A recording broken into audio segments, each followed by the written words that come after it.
Hi everyone, hope you all are fine. It's been a while I was missing on Sims World, and that's because Aaron's school final exams were going on. And as most of you might be knowing, that more than the kids, this year was really tough for all the parents out there due to the online schooling. In today's video, I will be sharing some online purchase that we did and the fixing of it, as well as few famous Mahashivratri fasting food recipes that I had prepared, out of which one is also my son Aaron's favorite breakfast dish too. So stay tuned till the end of the video. We did some online shopping this month. We bought a computer table to place the Dell G5 i7 series new laptop that we purchased from Lulu online. We purchased a computer table and not a laptop table to maintain good posture while working, and also so that we can use the extra shelves for storing some books, etc., specially needed during the school online classes. Assembling these is always a fun time pass for me and Aiden. You might have watched Aiden learning to work with screwdrivers in Aiden's practical life video. If not, then do check out that video on Sims World or on my kids channel A2A Worlds playlist too.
Temporarily have placed this setup in our bedroom after fixing it, but soon we'll have to find a right spot at least before Aaron's new academic year begins.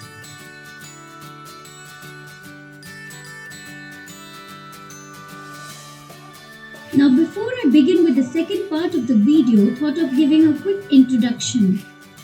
Now though we are Malayalis, the place we are born and brought up always has a major impact on our lifestyle too.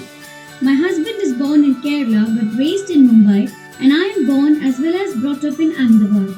Post marriage, we were settled in Vadodara for quite a few years before coming to Muscat, and yes, we still do own a home there.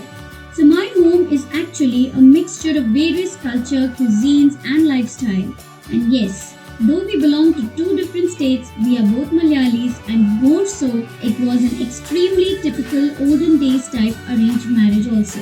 Well, you might be wondering why I am telling all this, because these facts quite clearly explains of the khichdi of all the places we lived and explored so far, and so in all my videos you will get to see a bit of South Indian, a little bit of North Indian, and sometimes even a little bit of Western influence too.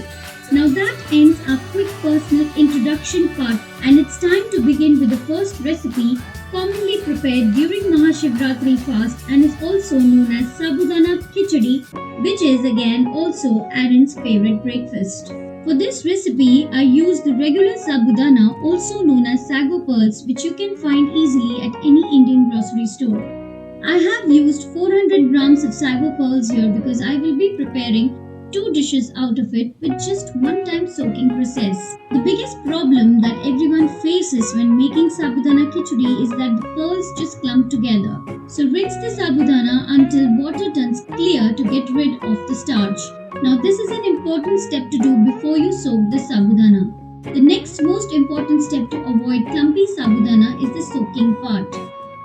Add only that much water in which the pearls just about submerge or till 1/4 of the tip of your finger dips in water. Some people use 1:1 ratio while some use 3/4 cup of water for 1 cup of sabudana, but I have observed the water ratio changes with the type and brand of sabudana. So this fingertip dipping method or just the submerging the sago pearls method is the best way. Soak the sabudana overnight. A lot of people say for 4 hours is enough, but it's my experience the recipe works best if you soak it overnight. In the morning, drain the sabudana.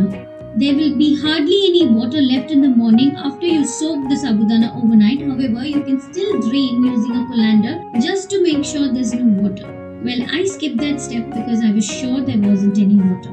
Check if the sabudana has been properly soaked or not by pressing a pearl with fingers. You should be able to smash it easily. Now dry roast half cup of peanuts until its skin starts coming out or until it turns aromatic.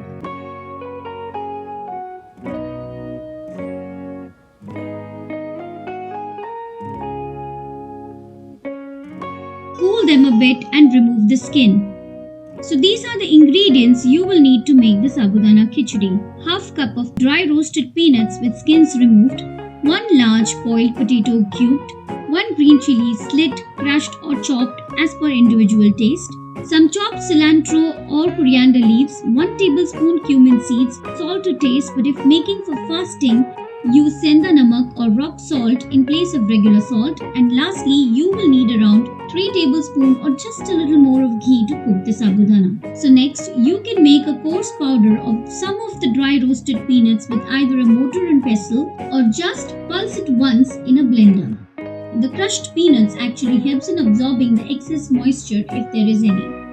I also kept some peanuts to add as whole to get the bite and some crunch. Now heat 3 tablespoons of ghee or oil in a pan. Always cook the sabudana khichdi on a very low flame. Then add cumin seeds and green chilies. Add some curry leaves if you have for more flavoring.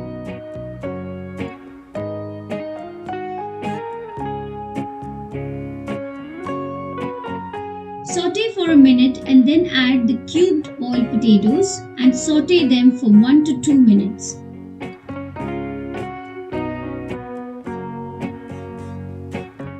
Add 1/4 teaspoon of turmeric powder to the ghee just to give the sabudana a little more colorful and bright look.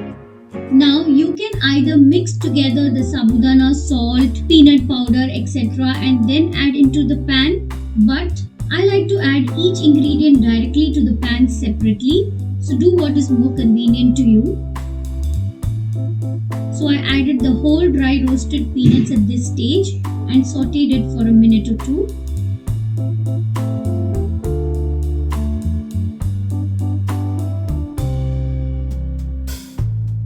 And then I added 3 cups of soaked sabudana out of the 400 grams of sabudana soaked, and will be keeping the rest in the fridge for another recipe to be made out of it the next day.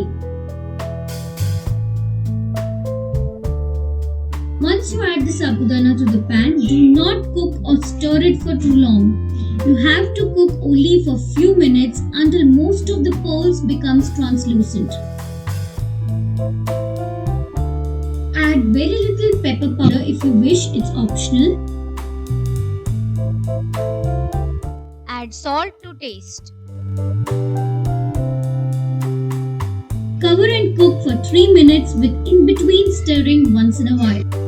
If you keep cooking and tossing for a longer time, it will stick together.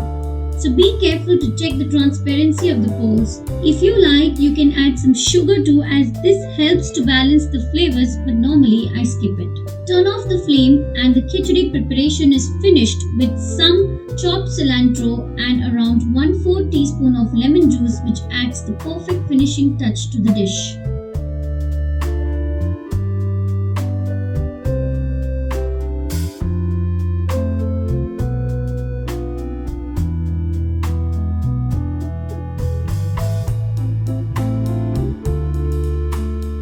Cover and allow it to rest for 1 minute and then serve hot.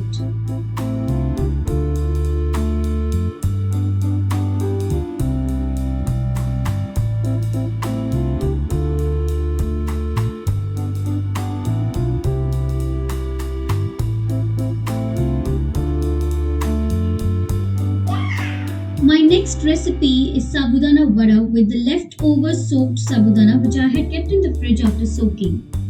Yes, you can keep the soaked sabudana in fridge for at least a minimum of 2 days.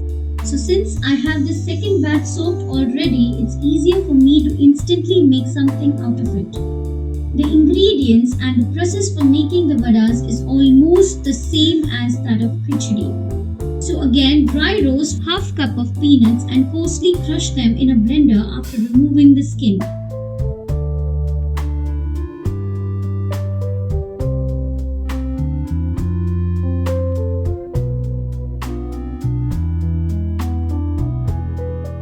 Next, mix together sabudana, peanuts, green chili, salt, cumin and coriander leaves in a larger vessel and add black pepper powder, which is optional, and mix well.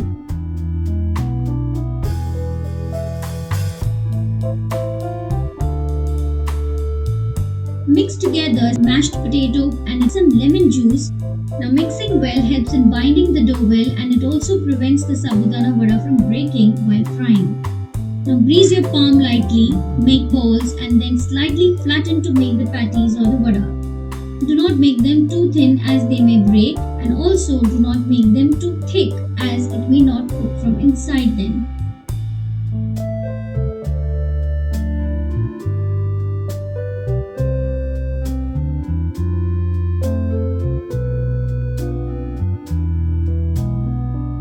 Heat oil in a kadai until hot enough on a medium flame. Drop a small portion of the dough to check if the oil is hot enough. The dough has to rise without browning quickly. Slide the sabudana vadas to hot oil one after the other, but do not crowd them all at one time. Slide only 2 to 3 depending on the size of your pan. After adding the vadas, let them deep fry on a medium flame for a few minutes. Do not disturb them as they may break. When they become slightly golden from one side, flip it to the other side. Fry until it turns golden brown and crisp.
Drain them to a paper towel or a colander.